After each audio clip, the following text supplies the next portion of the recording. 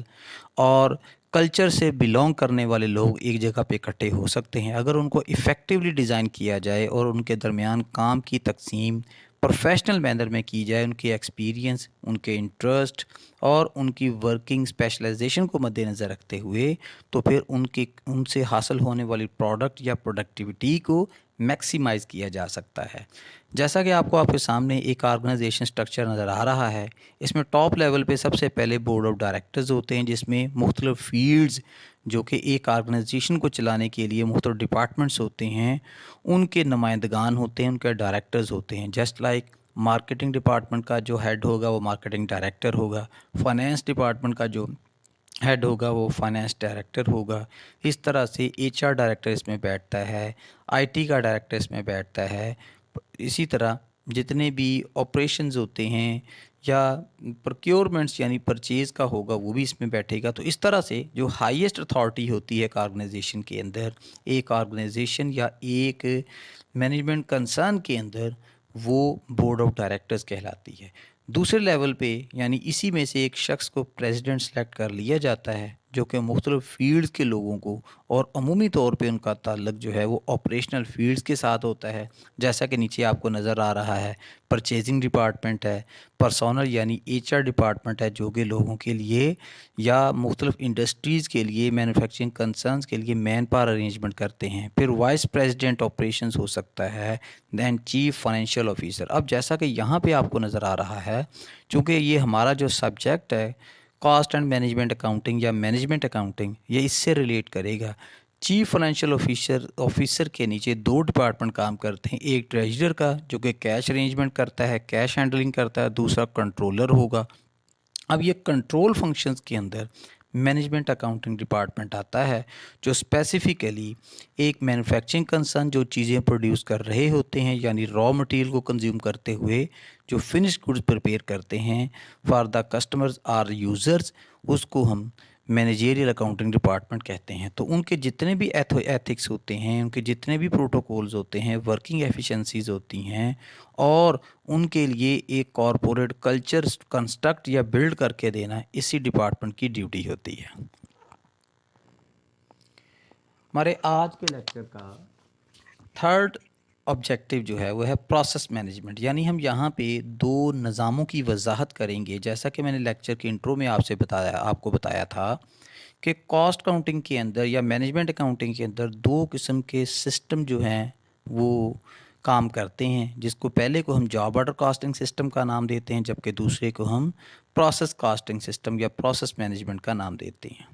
اب دونوں نظاموں کی اپنی اپنی خصوصیات ہیں، اپنی یوزیبلٹی اور اپنی اپنی پرفارمنسز ہیں۔ اگر ہم جاب آرڈر کاسٹنگ کی بات کرتے ہیں تو اس کے اندر ایک اسپیسیفک ڈیزائن یا اسپیسیفک کوالٹی سے بلونگ کرتی ہوئی چیزیں بنائی جاتی ہیں، اور جب وہ آرڈر یا ان کی کوانٹٹی مینوفیکچر ہو جاتی ہے تو نیا آرڈر چلا دیا جاتا ہے۔ جبکہ پروسیس کاسٹنگ کے اندر ایک جیسی چیزیں جسٹ لائک لین پروڈکشن سسٹم وسیع پیمانے پہ یا میسو پیمانے پہ ان کو تیار کیا جاتا ہے، اور ایک ہی سسٹم، ایک ہی نظام، ایک ہی آٹومیٹڈ اسٹریٹجی استعمال کی جاتی ہے۔ اور عمومی طور پہ یہ مینوفیکچرنگ سٹائل یا کاسٹنگ سسٹم وہاں پہ یوز کیا جاتا ہے جہاں پہ بہت بڑے پیمانے پہ ایک جیسی چیزیں تیار کی جاتی ہیں، just like Atlas Honda Pakistan limited ہے یا نیسلے پاکستان لمیٹڈ ہے، جو ایک جیسی چیزیں سال ہر سال سے پروڈیوس کر رہے ہیں اور بڑی مقدار میں، بڑی تعداد میں تیار کیے ہی جا رہے ہیں۔ تو سب سے پہلے ہم یہ دیکھتے ہیں، چونکہ آج کے لرننگ آبجیکٹو میں ہم نے یہ کو پروسیس مینجمنٹ کو لکھا ہے، تو ہم اسی کو دیکھتے ہیں۔ اب یہ ہے کیا؟ A business process is a series of steps، یعنی ایک ایسا عمل کہ جو مختلف مراحل پہ مشتمل ہوتا ہے، that are followed in order to carry out، کہ جن کو فالو کیا جاتا ہے اس مقصد کو مد نظر رکھتے ہوئے کہ کچھ ٹاسک یا ایکٹیویٹی کو پرفارم کیا جائے۔ some task in a business، یعنی بزنس کو رن کرنے کے لیے، بزنس کو چلانے کے لیے کچھ سٹینڈرڈ یا اسٹریٹیفائڈ ایکٹیویٹیز ڈیسائیڈ کر لی جاتی ہیں، اور ان کا مقصد یہی ہوتا ہے کہ ادارے کے جو طے شدہ مقاصد ہیں یا ورکنگ پروٹوکولز ہیں ان کو فالو کیا جائے اور ان سے گزار کے چیزوں کے عوامل کو مکمل کیا جائے۔ اب اس کے اندر جو پروسیس مینجمنٹ ہے کتنے ڈپارٹمنٹ میں ہو سکتی ہے؟ Business functions making up the value chain, یعنی جتنے بھی فنکشنز ایک بزنس کو رن کرنے کے لیے پرفارم کیے جاتے ہیں وہ اس بزنس کی ویلیو میں، اس کی افادیت میں اضافے کا باعث بنتے ہیں۔ مثلا ایک پروسیس کے تحت جب کسی نظام کو چلایا جاتا ہے یا کسی سسٹم کو رن کیا جاتا ہے تو اس میں مختلف چیزیں اپنا رول پلے کرتی ہیں، جیسے ریسرچ اینڈ ڈیولپمنٹ کا ڈپارٹمنٹ ہے تو یہ بھی پروسیس مینجمنٹ کے تحت کام کرتا ہے، کہ جن کا کام ہی یہی ہوتا ہے مختلف چیزوں کے اوپر ریسرچ کرنی اور ان کو ڈیولپ کرنا۔ پھر نمبر 2 ہے product design.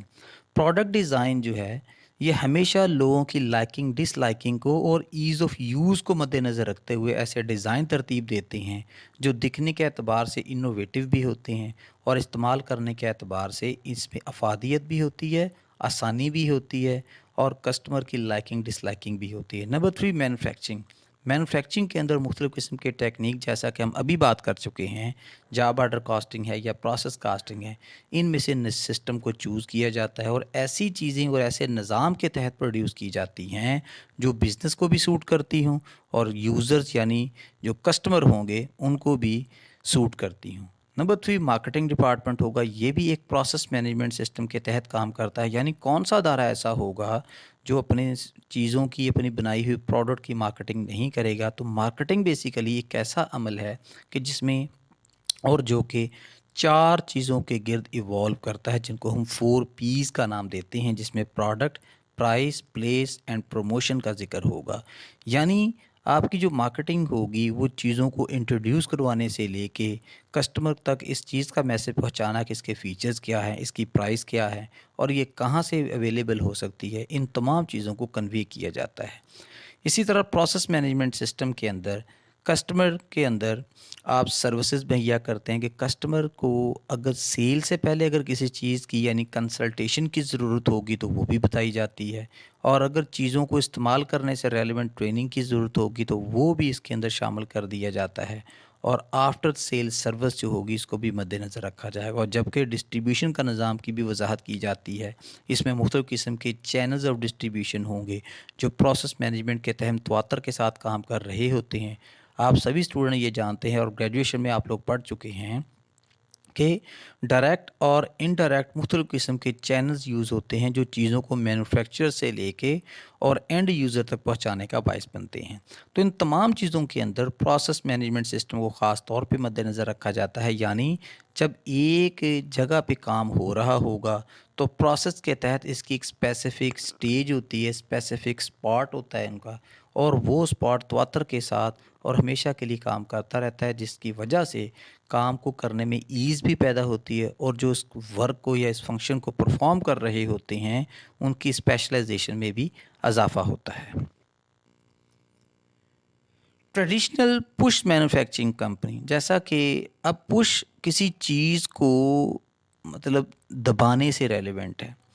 Traditional push manufacturing کیا ہے؟ لارج انوینٹریز، یعنی بڑے پیمانے پہ جو چیزیں جو ہیں وہ پروڈیوس کی جاتی ہیں۔ اب وہ صرف پروڈیوس کرنے کا ہی نام نہیں ہے، اس لارج انوینٹری کے لیے ہمیں 3 قسم کی انوینٹریز مینٹین کرنا پڑتی ہیں۔ سب سے پہلے تو ہم را مٹیریل کی بات کرتے ہیں، یعنی را مٹیریل کی پرچیزنگ کو، اس کی ہینڈلنگ کو، اس کی اسٹورنگ کو ریگولیٹ کیا جاتا ہے تاکہ آپ کا مینوفیکچرنگ کا عمل جس کے لیے ہمیں بیسک انپٹ یعنی را مٹیریل کی ضرورت ہوتی ہے اس میں کسی قسم کی رکاوٹ نہ آ سکے۔ دوسری انوینٹری جو ہم مینیج کرتے ہیں وہ سیمی فنش گڈس کے، جن کو ٹیکنیکلی ورک ان پروسیس کا نام دیا جاتا ہے، اس کو ہینڈل کرنے کا نام ہے، یعنی چیزیں ایسی جو 80%، 85% یا 90% مکمل ہو چکی ہوں، اسٹل اس کے اوپر کچھ کام پرفارم کرنے والا ہو تو ان چیزوں کو یعنی نامکمل چیزوں کو ورک ان پروسیس کا نام دے دیا جاتا ہے۔ جبکہ تیسرے پیمانے پہ یا تیسرے لیول پہ جو ہم انوینٹری مینیج کرتے ہیں وہ فنش گڈس کہلاتی ہیں، یعنی یہ تیار شدہ چیزیں ہوتی ہیں اور ready for the use or to sell in the market ہوتی ہیں۔ اس کے اوپر فردر کسی پروسیسنگ کی یا ایکٹیویٹی کو پرفارم کرنے کی ضرورت نہیں ہوتی، اور اس انوینٹری کو عمومی طور پہ مارکیٹنگ ڈپارٹمنٹ کے حوالے کر دیا جاتا ہے۔ اب را مٹیریل جو ہے اویٹنگ ٹو بی پروسیسڈ، جو را مٹیریل انوینٹری آپ کے پاس یعنی ٹریڈیشنل پش سسٹم میں پڑی ہوتی ہے وہ اس انتظار میں ہوگی کہ کب اس کو پروڈکشن کے عمل میں بھیجا جائے، اور جتنی کمی اس کو ایشو کرنے سے ہو جاتی ہے اس کے سپلائر کو پھر آرڈر دے دیا جائے اس کو منگوانے کے لیے۔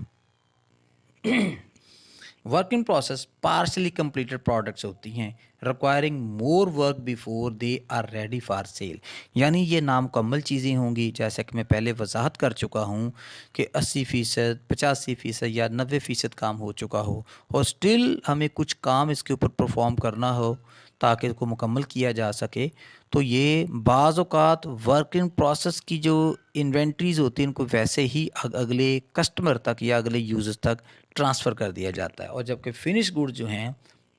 یہ کمپلیٹڈ پروڈکٹس ہوتی ہیں جن کو آپ مارکیٹنگ ڈپارٹمنٹ کے حوالے کرتے ہیں، جو اس انتظار میں ہوتی ہیں کہ وقت آنے پہ ان کو سیل کر دیا جائے گا۔ آج کا ہمارا لرننگ آبجیکٹیو نمبر 4 اسٹوڈنٹس، بڑا ہی امپورٹنٹ کانسیپٹ لین پروڈکشن سسٹم۔ اس پروڈکشن سسٹم کو چائنا نے دنیا میں انٹروڈیوس کروایا ہے، یعنی میسو لیول پہ، بڑے پیمانے پہ جو چیزیں ہزاروں لاکھوں کی تعداد میں ایک ہی جیسی آئٹم تیار کی جاتی ہیں، اور اس طرح کرنے سے چیزوں کی کاسٹ کو کنٹرول کرنے میں بھی مدد ملتی ہے، مینوفیکچرنگ ٹیکنیکس بھی بہتر ہوتی ہیں، لوگوں کی جو اسکل ہوگی وہ بھی، ان کا جو ایکسپیرینس ہوگا مور ایفیشینٹ ہو جاتا ہے۔ اب جو لین پروڈکشن سسٹم ہے، the lean thinking model is a 5 step approach, یعنی اس نظام کے تحت جب ہم نے چیزوں کو پروڈیوس کرنا ہوتا ہے تو ہمیں بنیادی طور پہ 5 مراحل میں سے گزرنا ہوتا ہے۔ پہلا مرحلہ، identify value in specific product اور سروسز، یعنی آپ نے پہلے مرحلے پہ اس نظام کی وضاحت کرنی ہے کہ فلاں قسم کی چیز ہم بنانے جا رہے ہیں یا فلاں سروسز کو پروڈیوس کرنے جا رہے ہیں، اس کا رول کیا ہوگا، یہ اس کو کیا افادیت دے سکتی ہے، اور اگر اس سسٹم کو یوز کرتے ہیں تو ہمیں کس قسم کے بینیفٹس حاصل ہو سکتے ہیں۔ نمبر 2، دوسری سٹیج پہ لین پروڈکشن سسٹم کے اندر ہم آئیڈینٹیفائی کرتے ہیں the business process that delivers the value, یعنی ان عوامل کی وضاحت کی جاتی ہے جو مختلف قسم کی ویلیوز آپ کو دے سکتے ہیں۔ ظاہری سی بات ہے کہ مینجمنٹ جو ہے وہ بزنس آبجیکٹیوز کے پوائنٹ آف ویو سے ہی چیزوں کو دیکھتے ہیں، اور ہر اس ٹیکنیک کو، اس چیز کو فالو کیا جاتا ہے، اڈاپٹ کیا جاتا ہے جس میں سے یا جس کا بینیفٹ کسی نہ کسی صورت میں بزنسز اٹھا سکتے ہیں۔ تھرڈ سٹیج جو لین پروڈکشن سسٹم کے اندر ہوتی ہے وہ ہے organise the work arrangements around the flow of business processes, یعنی جتنے بھی بزنس پروسیسز آپ نے بنائے ہوتے ہیں، بیسک ایکٹیویٹیز یا ڈیلیوریبلز آپ نے ڈیزائن کیے ہوتے ہیں، ان کے اگینسٹ یا ان کے اراؤنڈ ہی تمام ایکٹیویٹیز یا ورکنگ پروٹوکولز کو ڈیزائن کیا جاتا ہے، یعنی جتنے بھی پروفیشنلز ہوں گے، پرسونلز ہوں گے، ان کو جو ڈیوٹیز ہوں گی ان ریلیونٹ ڈپارٹمنٹ میں ہی دی جاتی ہے، جو کہ جاب آرڈر سسٹم کے تحت یا پروسیس سسٹم کے تحت، اور عمومی طور پہ جو لین پروڈکشن سسٹم ہوتا ہے یہ پروسیس کاسٹنگ سسٹم کو فالو کرتا ہے، اور اس کے تحت چیزوں کی جو پروڈکشن کے عمل ہے، جو پروڈکشن کی کوالٹی ہے، جو اسٹریٹجی ہے، وہ مور امپروو ہو جاتی ہے۔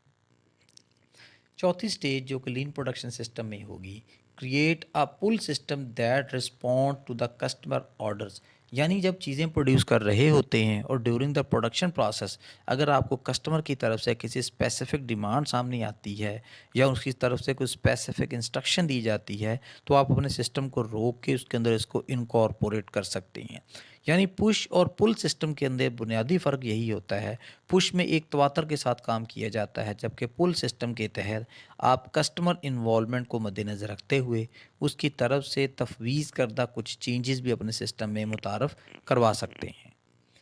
اور لاسٹ سٹیج جو کہ لین پروڈکشن سسٹم کو ختم کرنے کا یا اس کا اینڈ پروسیس ہوتا ہے وہ ہے کنٹینیوسلی پرسو پرفیکشنز ان دا بزنس پروسیسز، یعنی کوشش کی جاتی ہے۔ اب 6 سگما ٹیکنالوجی کو متعارف کروانے کا مقصد بھی یہی ہے کہ چیزوں کو جب آپ پروڈیوس کر رہے ہوتے ہیں تو اس کے اندر بنانے کے عمل سے لے کے اور اس کی یوزیبلٹی کو مد نظر رکھتے ہوئے اس کی افادیت کو اور اس کی جو ڈیزائن کوالٹی ہے، اس کے جو مختلف کریکٹرز ہیں، ان کو امپروو کیا جاتا ہے۔ تو کنٹینیوس امپرومنٹ جو ہے وہ پروڈکشن کے لیے خاص خاصیت یا کریکٹرسٹکس کی اہمیت رکھتی ہیں، تو اس کو لازمی طور پہ فالو کیا جاتا ہے۔ تو اس کا مطلب یہ ہوا کہ لین پروڈکشن سسٹم جو ہے یہ 5 قسم کی مختلف ویلیو ایڈڈ ایکٹیویٹیز پہ مشتمل ہوتی ہے، اور کسی ایک ایکٹیویٹی کو بھی اگر ہم اگنور کر دیتے ہیں یا شارٹ کر دیتے ہیں تو وہ اس نظام کی یا اس پروڈکشن کی یا اس سسٹم کے اندر ڈی ویلیوشن کا باعث بنتی ہے۔ The 5 step process results in a pull manufacturing system, یہ جو 5 مراحل پہ مشتمل عمل ہے، یہ پل مینوفیکچرنگ سسٹم کو مد نظر رکھتے ہوئے ڈیزائن کیا گیا ہے، دیٹ ریڈیوسز انوینٹریز، کہ جس کو استعمال کرنے سے چاہے کسی بھی قسم کی انوینٹریز ہو اس کو کم کیا جا سکتا ہے۔ یعنی جیسا کہ ہم پچھلی سلائڈ پہ وضاحت کر چکے ہیں کہ انوینٹریز 3 قسم کی ہوتی ہیں، جس میں را مٹیریل ہوگا، سیمی فنش گڈز یعنی ورک ان پروسیس انوینٹریز ہوتی ہیں، اور فنش گڈز انوینٹریز ہوتی ہیں۔ تو جب ان کا لیول کم ہوگا تو بزنس کا پیسہ اتنا زیادہ باؤنڈ نہیں ہوتا، اور اس پیسے کو سرکولیشن میں رکھتے ہوئے بزنسز میکسیمم فائدہ حاصل کر سکتے ہیں۔ ڈیکریزز ڈیفیکٹس، جو خرابیاں ہیں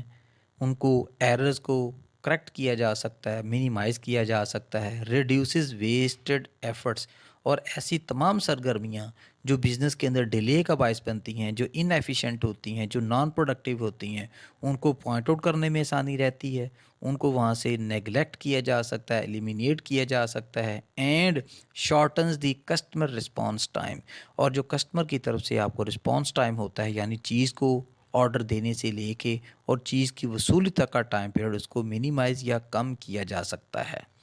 تو جیسا کہ یہ نیچے اسٹوڈنٹس آپ کو ایک سلائیڈ نظر آ رہی ہے جس میں میں نے ان تمام چیزوں کی وضاحت کی ہوئی ہے جو کہ 5 اسٹیپ پروسیس کو ایلیبوریٹ کرتی ہیں۔ سب سے پہلے آپ دیکھ رہے ہیں کہ ایک کسٹمر جو ہے، فرام لیفٹ ٹو رائٹ آپ دیکھیں گے، کسٹمر پلیسز این آرڈر، یعنی یہ اسٹیج ابھی 1 نہیں ہے، یہ ایکچولی اس عمل کو شروع کرنے کا نام ہے، جبکہ process costing system within the business یا within the manufacturing organization start ہوتا ہے۔ تو پہلے کسٹمر آرڈر دے گا، کریٹ پروڈکشن آرڈر، جو آپ کی جو کسٹمر لائسن آفیسر ہوتا ہے وہ اس سے آرڈر وصول کرتا ہے، یہ اس عمل کا پہلا حصہ ہوگا، جہاں سے پھر جنریٹ کمپوننٹ ریکوائرمنٹس، آپ اس چیز کی وضاحت کرتے ہیں کہ ہمارے جو مختلف قسم کی ریکوائرمنٹس ہیں اس کے کمپوننٹس کیا ہیں، کیا تمام چیزیں ایک ہی چیز کے ساتھ جڑی ہوئی ہیں یا مختلف چیزوں کا حصہ ہیں۔ اسی طرح اس سے اگلا مرحلہ ہے کمپوننٹس اینڈ آرڈرڈ، آپ اس کے عوامل کی، اس کے جتنے بھی انگریڈینٹس ہیں یا اس کے کانٹینٹ، ان کی وضاحت کرتے ہیں، اور آرڈر جو ہے اس کو جسٹیفائی کرتے ہیں۔ نمبر 4 اسٹیپ پہ production begins as parts arrive, جیسے جیسے آپ کو مختلف حصے پہنچتے جاتے ہیں ویسے ویسے آپ ان کی پروڈکشن کو سٹارٹ کر دیتے ہیں۔ یعنی جو ڈیزائن فیز ہوتا ہے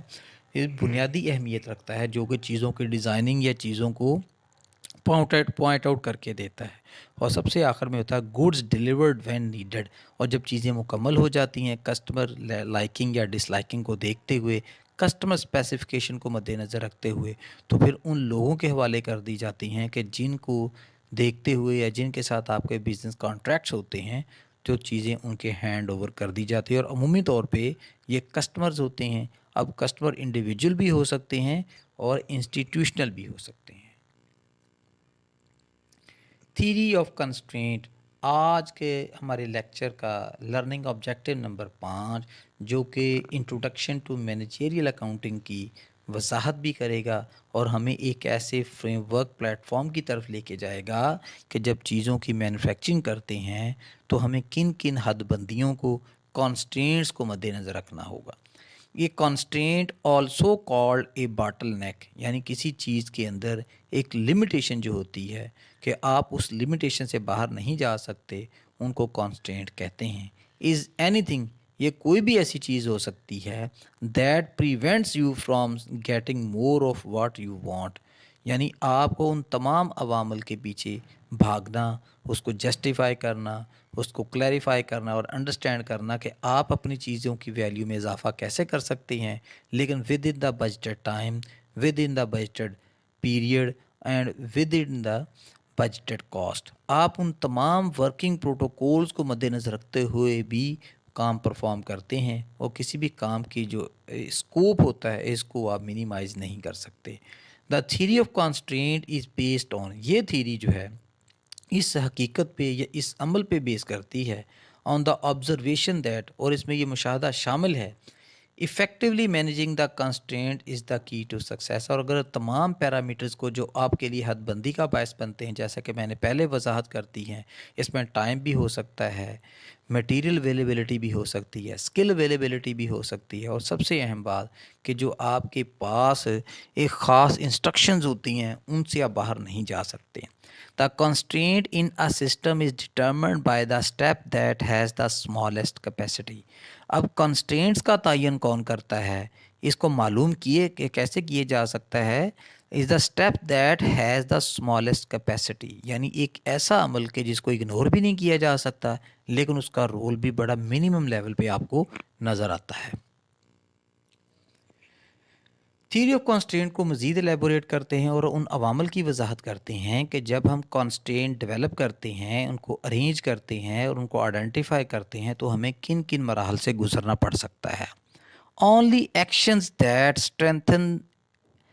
دا weakest link in the chain improve the process. یعنی ایک عمل کے درمیان جتنی بھی ایکٹیویٹیز ایک دوسرے کے ساتھ انٹر ریلیٹڈ ہوتی ہیں، ہم ان کی اسٹرینتھ اینڈ ویکنیسز کو دیکھتے ہیں، اور ایک عمل کی جو اسٹرینتھ ہوتی ہے وہ دوسرے عمل کی ویکنیسز کو امپروو کرنے میں مدد کرتی ہے. تو اس وجہ سے جو انٹیگریٹڈ لنکس ہوتے ہیں ان کو ڈیولپ کیا جاتا ہے تاکہ کانسٹرینٹس کی جو منیمائزیشن ہے اس کو میکسیمائز کیا جائے. اس میں پہلا مرحلہ جو ہوتا ہے کانسٹرینٹ ڈیولپمنٹ کے اندر وہ ہے آئیڈینٹیفائی دا ویکیسٹ لنک.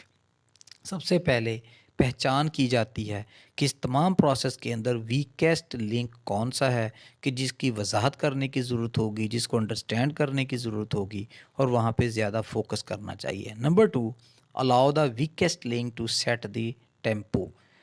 دوسرے عمل میں ایک خودکار نظام کے تحت آپ سمالسٹ یا ویکیسٹ لنک کو اتنی اتھارٹی دیتے ہیں کہ وہ اپنا ایک ٹیمپو بلڈ اپ کر سکے. یعنی ٹیمپو یہ ہے کہ ایسی ایفرٹس کو وہاں پہ انٹروڈیوس کروائے کہ جس سے اس کی افادیت میں، اس کی ورکنگ کیپیبلٹی کے اندر اور پرفارمنس کے اندر بہتری لائی جا سکے. تیسرا مرحلہ جو کانسٹرینٹ ڈیولپمنٹ کے اندر ہوگا، focus on improving the weakest link. یعنی آپ کی توجہ اس چیز پہ ہونی چاہیے کہ جس ویکیسٹ لنک کی آپ وضاحت کر چکے ہیں، ویکیسٹ پارٹ کی آپ وضاحت کر چکے ہیں، اس کو مضبوط کیا جائے، اس کے اندر اسٹرینتھ جو ہے وہ لائی جائے. اور لاسٹ عمل جو کہ تھیوری آف کانسٹرینٹس کی وضاحت کرتی ہے وہ ہے ریکگنائزنگ دیٹ. اس چیز کی پہچان کرنا اور اس کو ایڈمائر کر لینا، دا weakest link is no longer so, کہ ویکیسٹ لنک ہمیشہ ویک نہیں رہے گا. جیسا کہ ہم کسی چیز پہ فوکس کرنا جب شروع کر دیتے ہیں تو اس کی تمام ناکامیوں پہ، اس کی شارٹ فالز پہ، شارٹ کمنگز پہ قابو پایا جا سکتا ہے. تو جب کسی چیز کو اب ان نوٹسڈ رکھیں گے تو پھر تو اس کے اوپر فیزیبلٹی بھی نہیں بن سکے گی، اس کی بہتری بھی نہیں آ سکے گی. لیکن جب چیزوں پہ فوکس کرنا شروع کر دیتے ہیں تو ان کے اندر بہتری لائی جا سکتی ہے. تو تھیوری آف کانسٹرینٹس بیسیکلی ہمیں ایک حد بندی کے اندر، ایک بجٹ یا لمٹ کے اندر رہتے ہوئے چیزوں کو پرفارم کرنا، ورک کو بہتر بنانا، چیزوں کو پروڈیوس کرنا اور کسٹمر فوکس کے اوپر چیزیں پروڈیوس کرنے پہ ہماری مدد کرتی ہے. لیکچر نمبر 1 کی بڑا ہی امپورٹنٹ پارٹ، جیسا کہ میں نے سٹارٹ میں بات کی تھی کہ technology introduction and improvement of technology کے لیے ایک سٹرکچر یا ایک چیز یا ایک سسٹم ڈیولپ کرنے کی ضرورت ہوتی ہے، اور ادارے اس چیز پہ فوکس کرتے ہیں، اور خاص طور پہ کسٹمر جب چیز پرچیز کرتے ہیں تو کوالٹی کے ایسپیکٹ کو ہمیشہ مد نظر رکھتے ہیں، اس کو اگنور نہیں کر سکتے. اب سب سے پہلے تو ہم یہ دیکھیں گے کہ 6 سگما ہے کیا. اب پروسیس امپرومنٹ یعنی ایک ایسا عمل جو چیزوں کے اندر بہتری لانے کا باعث بنتا ہے، relying on customer feedback, اور جو اس چیز کو خاص طور پہ مد نظر رکھے گا کہ کسٹمر کی طرف سے فیڈ بیک کیسا آ سکتا ہے، آیا پازیٹیو ہوگا یا نیگیٹو ہوگا. And fact based data gathering یعنی حقائق پہ مبنی ایک ایسا نظام وضع کرنا ہے جو مختلف قسم کی معلومات اکٹھی کرتا ہے. اینڈ اینالائزس ٹیکنیک اور تجزیہ کرنے کے مختلف طریقے اس میں شامل ہوتے ہیں to derive the process improvement. اور مین مقصد اس کا یہی ہوتا ہے کہ اس عمل کے اندر یا اس پروسیجر کے اندر جو شارٹ کمنگز ان کو دور کرتے ہوئے اس کی پروسیس کی کوالٹی کو امپروو کر دیا جائے. Six sigma refer to a process, یعنی ہم مزید وضاحت کے لیے کہہ سکتے ہیں یہ ایک ایسے عمل کو کہتے ہیں that generate no more than 3.5 defects per million opportunities, یعنی کہ چیزوں کی پرفیکشن کو اتنا زیادہ ہائی کر دیتے ہیں کہ 1 ملین کے اندر صرف 3.4 ڈیفیکٹس ہو سکتے ہیں، یعنی 3 سے 4 خرابیاں۔ یہ بہت ہی ہائی کوالٹی چیز ہوتی ہیں اور اس کا سگنیفیکنٹ لیول 99.99% تک چلا جاتا ہے، یعنی آلموسٹ چیزیں صحیح ہی تصور کی جاتی ہیں۔ جبکہ ہم کسی ایک اور اینگل سے دیکھتے ہیں کہ six sigma some times associated with the term zero defect, جیسا کہ میں پہلے کر چکا ہوں اور میں نے ایک ریشو بھی آپ کے سامنے بیان کی ہے کہ 99.99% تک جب چیزیں پرفیکٹ ہو جاتی ہیں تو آلموسٹ ہم یہ کہہ سکتے ہیں کہ یہ زیرو ڈیفیکٹ پالیسی ہے۔ عمومی طور پہ اس کو اٹین کرنے کے لیے آپریشنل مینجمنٹ کی مختلف ٹیکنالوجی یا ٹیکنیکس کو امپلیمنٹ کرنا پڑتا ہے، جس کو ٹاگوچی اور کانبان کا نام دیا جاتا ہے۔ تو اس کو ہم کہہ سکتے ہیں کہ سکس سگما ٹیکنیک یا ٹیکنالوجی پروفیشنل یا پروڈکشن ایکسیلنس کو گین کرنے کے لیے استعمال کی جاتی ہے۔ اب ہم سکس سگما فریم ورک کی بات کریں گے کہ سکس سگما کیسے امپلیمنٹ ہوتا ہے، اس کی مین آئیڈیالوجی کیا ہے، اس کا مین کلچر کیا ہے۔ دا سکس سگما ڈیمیک فریم ورک، اس کو ڈیمیک اس لیے کہا جاتا ہے کہ جتنے بھی اس کے ورکنگ ٹولز ہیں یا ورکنگ پیرامیٹرز ہیں ان کے نیم کے ساتھ اس کو بریویٹ کیا گیا ہے، یعنی D for define, M for measure, A for analyse, I for improve and C for control, یعنی ایک ایسا سسٹم وضع کرنا کہ جس کے تحت اس تمام نظام کو ہینڈل کیا جا سکے، اس کے نتائج پہ نظر رکھی جا سکے اور اس کے مطابق ان چیزوں کو انٹرپریٹ کیا جا سکے کہ بزنس کو کس قسم کے بینیفٹس حاصل ہو سکتے ہیں۔ تو ڈیفائن میں سب سے پہلے دیکھا جاتا ہے establish the scope and purpose of project, یعنی پروجیکٹ کا اسکوپ اور اس کا مقصد واضح کرنا ہوتا ہے۔ جب تک چیز کی وضاحت آپ کے سامنے نہ ہو اس وقت تک آپ اس میں سے بہترین نتائج حاصل نہیں کر سکتے، آپ کے لیے گائیڈ لائن کلیئر نہیں ہوتی، ورکنگ پروٹوکول کا پتہ نہیں چل سکتا۔ Diagram the flow of current process, ہم اس کی مدد سے جو ڈائیگرام ہے بنا سکتے ہیں، ہمیں فلو چارٹ کا پتہ چل جاتا ہے کہ کام کو سٹارٹ کہاں سے کرنا ہے، ایگزیکیوٹ کیسے کرنا ہے، اس میں رکاوٹیں یا باٹل نیکس کیا آ سکتے ہیں اور ایٹ دی اینڈ ہماری فائنل ایکٹیویٹی کیا ہوگی۔ Number 3، establish the customer requirement for the process, یعنی جو کسٹمر کی طرف سے خاص انسٹرکشنز ہیں، ان کی لائکنگ ڈس لائکنگ ہے، اس کو اپنے سسٹم کے اندر امپروو یا امپلیکیٹ کیسے کیا جا سکتا ہے، اس کی وضاحت ہوتی ہے۔ دوسرا مرحلہ جو ڈیمیک میں ہے وہ ہے میئر، یعنی M for measure, gather baseline performance data, یعنی بنیادی ڈیٹا حاصل کرنا کہ جس کو پرفارم کرتے ہوئے چیزیں بنانی ہیں یا اس سروسز کو پروڈیوس کرنا ہے، ٹو دا ایگزسٹنگ پروسیس، جو کہ آپ کے پاس پہلے سے ہی اسٹیبلشڈ پروسیس موجود ہوتے ہیں۔ Number 2، narrow the scope of project, the most important problem, یعنی کسی چیز کی اسکوپ کی ان ڈیپتھ وضاحت کرنا تاکہ اس چیز کو سمجھنے میں آسانی ہو جائے۔ اگر آپ کسی چیز کی طائرانہ سی وضاحت کرتے ہیں تو بعض اوقات آپ کے کسٹمر کو پراپر سمجھ نہیں آتی، یا آپ کا جو امپلائی ہے کام کرنے والا اس کی انڈرسٹینڈنگ ڈیولپ نہیں ہوتی، تو ہمیں اس چیز کو نیرو ڈاؤن کرنا چاہیے، مزید ڈیٹیل پرووائڈ کرنی چاہیے، اور آپ کے ڈیٹا بیس کے اندر جتنی انفارمیشن موجود ہے جو اس چیز سے ریلیٹ کرتی ہے وہ پرووائڈ کر دینی چاہیے۔ ڈیمیک پروسیس یا فریم ورک کے اندر جو تیسرا ایلیمنٹ ہے وہ ہے اے، یعنی اینالائز، یعنی تجزیہ کرنا۔ آئیڈینٹیفائی دا روٹ کاز، یعنی جو بنیادی جڑ ہے، وجہ ہے اس چیز کی وضاحت کرنا، آف دا پرابلم، کہ جس قسم کا مسائل کا سامنا ہو، identified in the major stage. Major stage اس کی سیکنڈ سٹیج ہوتی ہے، اس میں جب مختلف قسم کے مسائل کی نشاندہی ہوتی ہے تو ہم اس کا تجزیہ کرتے ہیں تاکہ اس ایرر کو، اس پرابلم کو اریز کیا جا سکے، کریکٹیفائی کیا جا سکے۔ ڈمیک فریم ورک کے اندر جو فورتھ ایلیمنٹ ہے وہ آئی، یعنی امپروو، یعنی بہتری لانا۔ Develop, evaluate and implement solutions to the problem, یعنی اس چیز پہ غور و فکر کرنا کہ کیسے اس کو ہینڈل کرنا ہے، اس کی ویٹیج کرنی، اس کے اثرات دیکھنے اور پھر اس کی ورکنگ کو دیکھتے ہوئے اس کی کمپلیکسٹیز کو مد نظر رکھتے ہوئے اس کو امپلیمنٹ کر دینا تاکہ ریکوائرڈ ریزلٹس حاصل کیے جا سکیں۔ سکس سگما ڈمیک فریم ورک کے اندر جو لاسٹ ایلیمنٹ ہے وہ کنٹرول کا ہے۔ جیسا کہ سبھی اسٹوڈنٹ جانتے ہیں کہ مینجمنٹ کا عمل اس وقت تک مکمل نہیں ہوتا جب تک چیزوں کو کنٹرول یا ورکنگ پروٹوکول ڈیفائن نہ کر دیے جائیں، ڈیسائیڈ نہ کر دیے جائیں۔ کنٹرول کیا کرتا ہے اس عمل میں؟ Ensure the problem remain fixed.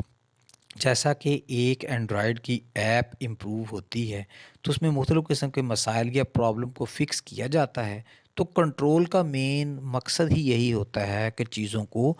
روکا جائے، اس کو دیکھا جائے، اس کی نگرانی کی جائے، اور جہاں جہاں پہ بہتری کی گنجائش ہوتی ہے اس بہتری کو یا کریکٹنیس کو وہاں پہ انکارپوریٹ کیا جائے۔ اور لاسٹ ہے seek to improve the new methods over time, اور وقت کے ساتھ ساتھ آپ نئے میتھڈالوجیز ڈیولپ کرتے ہیں، اس کو انکارپوریٹ کرتے ہیں اور اس کے استعمالات کو میکسیمائز کرنے کی کوشش کی جاتی ہے۔ ہمارے آج کے لیکچر کا بڑا ہی امپورٹنٹ ایلیمنٹ،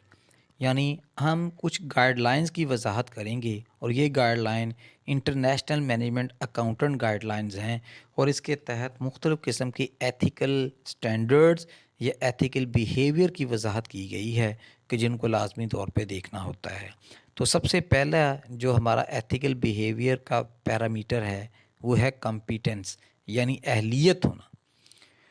کمپیٹنس کیا کرتی ہے؟ Recognise and communicate professional limitations, جو کہ بتاتی ہے کہ کسی کام کو کرنے کی افادیت یا ورکنگ ریکوائرمنٹس کیا ہو سکتی ہیں، اور اس کے اوپر کس قسم کے لمیٹیشنز ہوتی ہیں کہ جن سے اجتناب کرنے کی ضرورت ہوتی ہے، دیٹ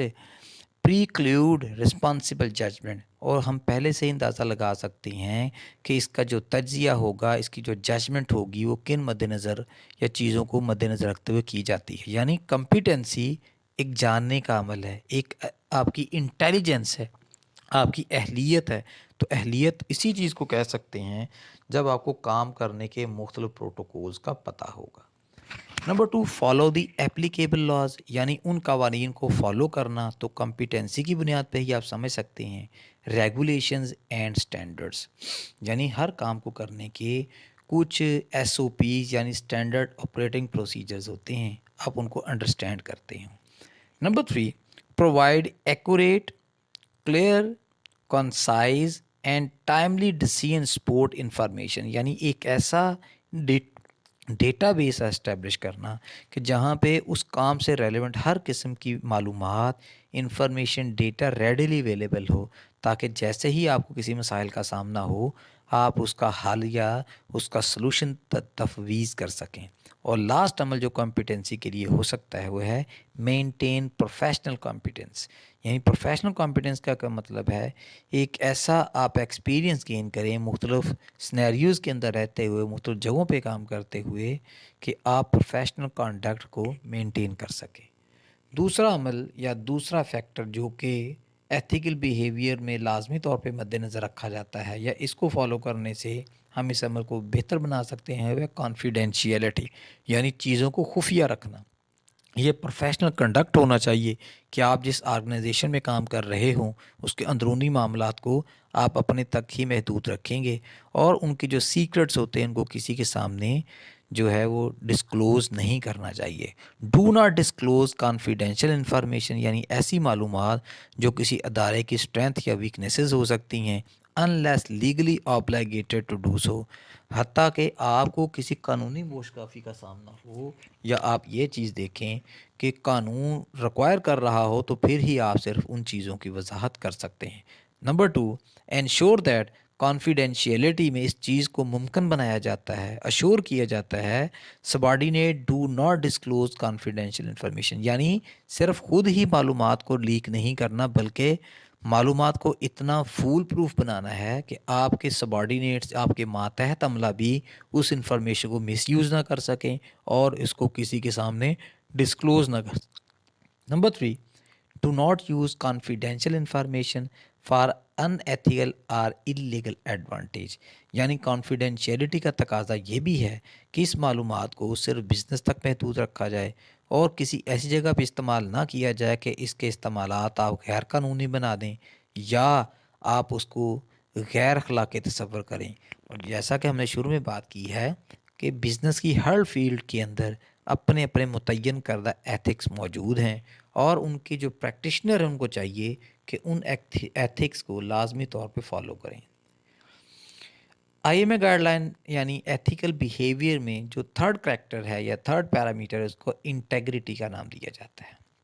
انٹیگریٹی پروفیشنل مینر میں ایمانداری کے ساتھ کام کرنے کا نام ہے۔ mitigate conflicts of interest and advise other of potential conflict، یعنی جہاں جہاں پہ اختلاف رائے آ سکتی ہے مختلف ورکنگ پرسونلز کے درمیان، اس کو آپ نے مینج کرنا یا حل کرنے کی کوشش کرنی ہے اپنی بہترین صلاحیتوں کو بروئے کار لاتے ہوئے۔ انٹیگریٹی کیا ہے؟ Abstain from activities that might discredit the profession, یعنی ایسی تمام حرکتوں سے باز رہنا ہے یا ایسی چیزوں کو پریکٹس نہیں کرنا جو آپ کے شعبے کی، آپ کی شخصیت کی، آپ کے ڈپارٹمنٹ کی ڈی فیم کا باعث بنتی ہے۔ اور اسی طرح لاسٹ ہے refrain from conduct that would prejudice carrying out the duties ethically, یعنی ایک ایسا عمل یا ایسا ورکنگ پروفیشنل بیہیویئر اڈاپٹ کرنا ہے کہ آپ کو کام کو دیکھ کے سارے کہیں کہ آپ اچھے طریقے سے پروفیشنل مینر میں کام کر رہے ہیں یا کروا رہے ہیں، جو آپ کے سبارڈینیٹ ہوں یا آپ کی ورکنگ ٹیم ہو وہ آپ سے موٹیویشن لے کہ how to tackle these tasks. Number fourth element جو کہ ایتھیکل بیہیویئر میں لازمی طور پہ مد نظر فیکٹر کے طور پہ دیکھا جاتا ہے وہ ہے کریڈیبلٹی، کسی چیز کا قابل بھروسہ ہونا۔ Communicate information fairly and objectively, جو معلومات آپ نے اکٹھی کی ہوتی ہیں یا آپ نے مینٹین کی ہوتی ہیں اس کو ایمانداری کے ساتھ اور کسی خاص مقصد کے تحت ہی آپ کسی کو دے سکتے ہیں، بغیر مقصد یا بغیر کسی پرپز کے اس انفارمیشن کو استعمال نہیں کیا جا سکتا۔ اب کریڈیبلٹی کیا ہے؟ ڈسکلوز ڈیلیز، یعنی ایسے عوامل کی وضاحت کرنا جو چیز میں پروڈکشن کے عمل کی یا مینوفیکچرنگ کے عمل کی جو لیٹ ہے اس کا باعث بنتے ہیں، آر ڈیفیشنسیز یا اس کے اندر جو رکاوٹیں ہو سکتی ہیں، جو مسائل ہو سکتے ہیں، in information time line processing or internal control. Credibility کیا ہے؟ یعنی اس کی اگر ہم مزید وضاحت کریں اسٹوڈنٹ کی انڈرسٹینڈنگ کے لیے، ڈسکلوز آل ریلیونٹ انفارمیشن، اس میں وہ تمام انفارمیشن جو کہ ضروری ہوتی ہے اس کو ڈسکلوز کیا جاتا ہے۔ That could influence a users understanding of reports, یعنی جو لوگ اس کے تحت جو ڈیٹا مینٹین کیا جاتا ہے، جو رپورٹس بنائی جاتی ہیں اس کو سمجھنے کے لیے ضروری ہو سکتا ہے، جن کو اگنور کرنے سے آپ کو بزنسز لاسز ہو سکتے ہیں۔ پھر ظاہر سی بات ہے جب کسٹمرز آپ کے پاس آتے ہیں یا مختلف قسم کی پارٹیز انگیج ہوتی ہیں تو آپ ان کو ایک کام کے ورکنگ پروٹوکول سے متعلق معلومات بھی دیتے ہیں، انڈرسٹینڈنگ بھی کرواتے ہیں، اور جب تک وہ تمام چیزوں کو انڈرسٹینڈ نہ کر جائیں اس وقت تک کام کی نوعیت کلیئر نہیں ہو سکتی۔ ہمارا 8واں اور لاسٹ آج کے لیکچر کا جو لرننگ آبجیکٹیو ہے وہ corporate governance. Basically corporate governance کیا ہے؟ The system by which a company is directed and controlled, یعنی وہ نظام ایک ایفیشینٹ اور ٹرانسپیرنٹ نظام کہ جس کے تحت آپ چیزوں کو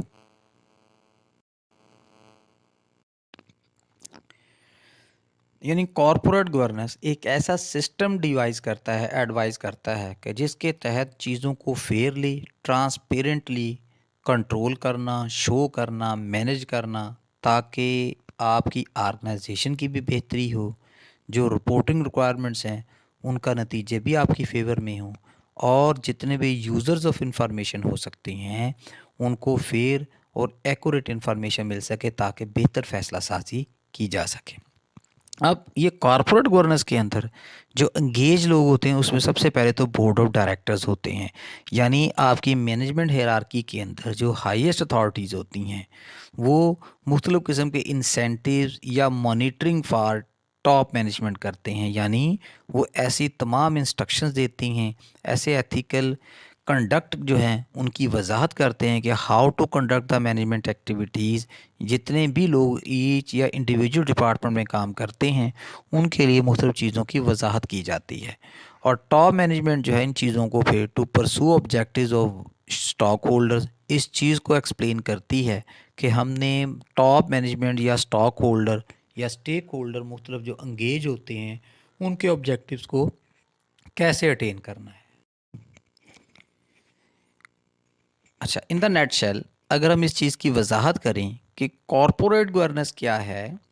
یہ ایک ایسا نظام وضع کیا جاتا ہے کہ جس میں board of directors top management کو کچھ ورکنگ پروٹوکولز دیتے ہیں، ایتھکس کی وضاحت کی جاتی ہے، ٹرانسپیرنٹ ریکارڈ مینٹین کرنے کا بتایا جاتا ہے، اور ہر وہ پالیسی اڈاپٹ کی جاتی ہے یا ایسے پروسیجرز فالو کیے جاتے ہیں جس سے آرگنائزیشن کی بہتری ہو، یا جو مختلف قسم کے اسٹیک ہولڈرز یا اسٹاک ہولڈرز انگیج ہوتے ہیں ادارے کے ساتھ، آرگنائزیشن کے ساتھ، ان کو ساتھ لکھا جائے، ساتھ رکھا جائے اور ان کے مقاصد کی تکمیل کی جائے. اور عمومی طور پہ جو کارپوریٹ گورننس کے ایشوز ہوتے ہیں ہر اس ورکنگ پروسیجر یا پریکٹسز کے اندر انوالو ہوتے ہیں جس میں لوگوں کی فلاح جو ہے وہ مقصود ہو. انٹرپرائز رسک مینجمنٹ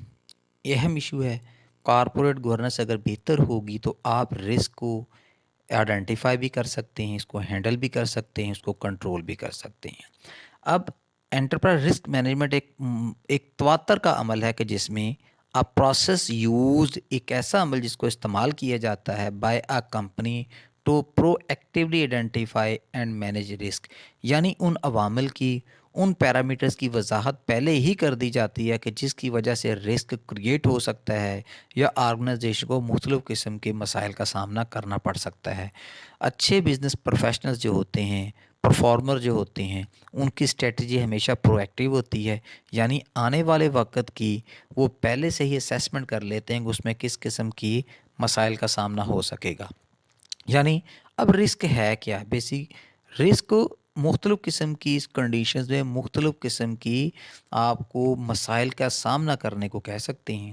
اگر فائنینشیل رسک کی ہم بات کرتے ہیں تو risk not a chances of loss بلکہ ups and downs in the pattern of profit. یعنی فائنینسز کی لینگویج میں بات کریں تو ہمیں لاس ہونے کا نام رسک نہیں ہے بلکہ ان کلیئرٹی یا زگ زیگ پیٹرن جو کہ ہمارے پروفٹ کے اندر ہو، ہم اس کو فائنینشیل رسک کا نام دیتے ہیں. اسی طرح مینوفیکچرنگ رسک کے اندر مختلف قسم کے رسک ہو سکتے ہیں. مٹیریل کی ان اویلیبلٹی ہو سکتی ہے، لیبر کی ان اویلیبلٹی ہو سکتی ہے، لیبر اسٹرائکس ہو سکتی ہیں. اسی طرح انفراسٹرکچر کی اویلیبلٹی میں مسائل ہو سکتے ہیں. تو یہ مختلف قسم کے رسک ہو سکتے ہیں. اب جب ایک مینیجر کو رسک کا سامنا ہوگا تو اس نے مختلف اینگل سے اس رسک کے متعلق سوچنا ہے اور اس کا حل جو ہے وہ تلاش کرنا ہے. یعنی should I try to avoid the risk? کیا ایک مینیجر سوچے گا کہ کیا اسے ایک سسٹم کے اندر رہتے ہوئے رسک لینے سے اوائڈ کرنا چاہیے؟ جیسا کہ ہم فائنینسز کے اندر پڑھ چکے ہیں کہ رسک کو آپ بالکل ہی زیرو نہیں کر سکتے، ٹالریٹ ضرور کیا جا سکتا ہے. اور ہماری فائنینشیل سائنس یہی کہتی ہے کہ مور رسک مور ریٹرن. جس چیز کے اندر رسک کے چانسز زیادہ ہوتے ہیں اس میں کمانے کے چانسز بھی زیادہ ہوتے ہیں.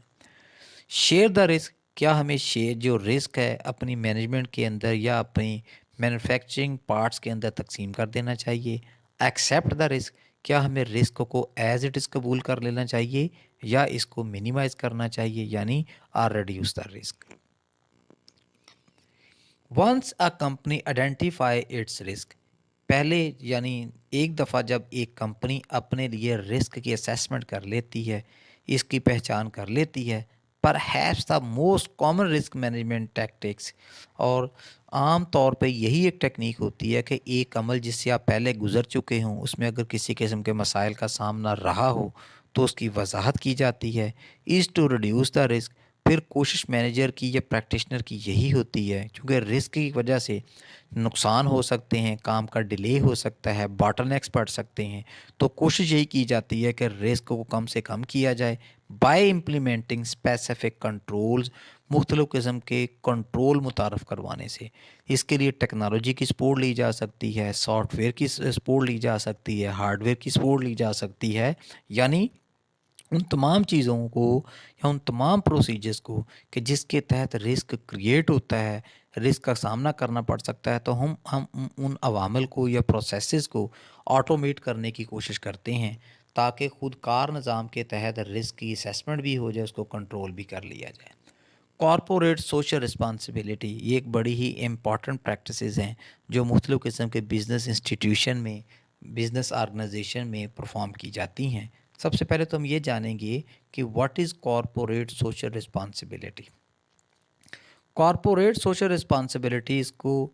ان شارٹر آپ CSR کا نام بھی دیتے ہیں۔ از اے کانسیپٹ، یہ ایک ایسا نظریہ ہے whereby organizations consider the needs of all stakeholders when making decisions, یعنی جتنے بھی اسٹیک ہولڈرز ایک سسٹم کے ساتھ، ایک آرگنائزیشن کے ساتھ جڑے ہوئے ہوتے ہیں، ان تمام کے جتنے اسٹیک ہوتے ہیں، جتنے انٹرسٹ ہوتے ہیں، ان کو آئیڈینٹیفائی کرتا ہے، ان کا خیال رکھتا ہے تاکہ ایک بہترین فیصلہ سازی کر سکیں۔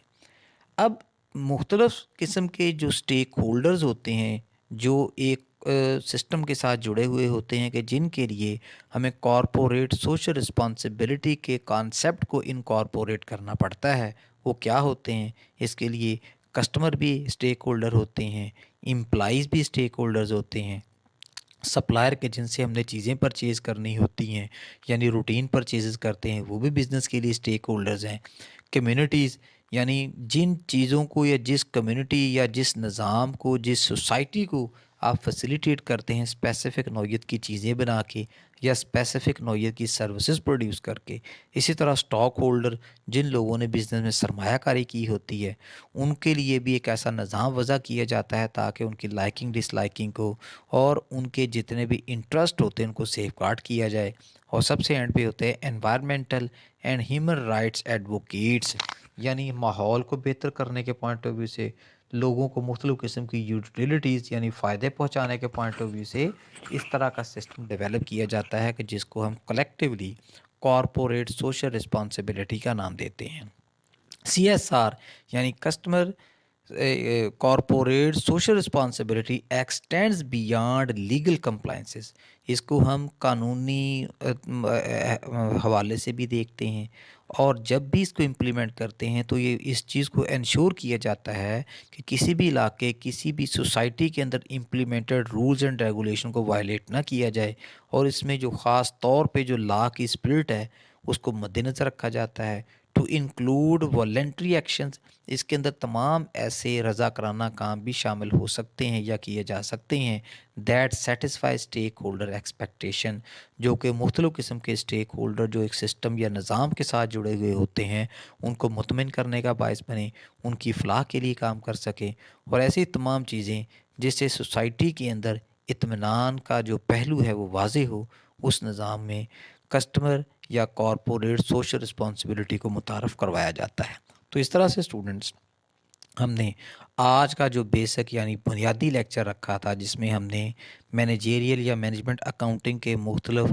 بیسک ایسپیکٹ کو سمجھنا تھا، وہ مکمل ہوا۔ اگلے لیکچر کے ساتھ دوبارہ آپ کی خدمت میں حاضر ہوں گے، تب تک کے لیے مجھے اجازت دیجیے۔ اللہ حافظ۔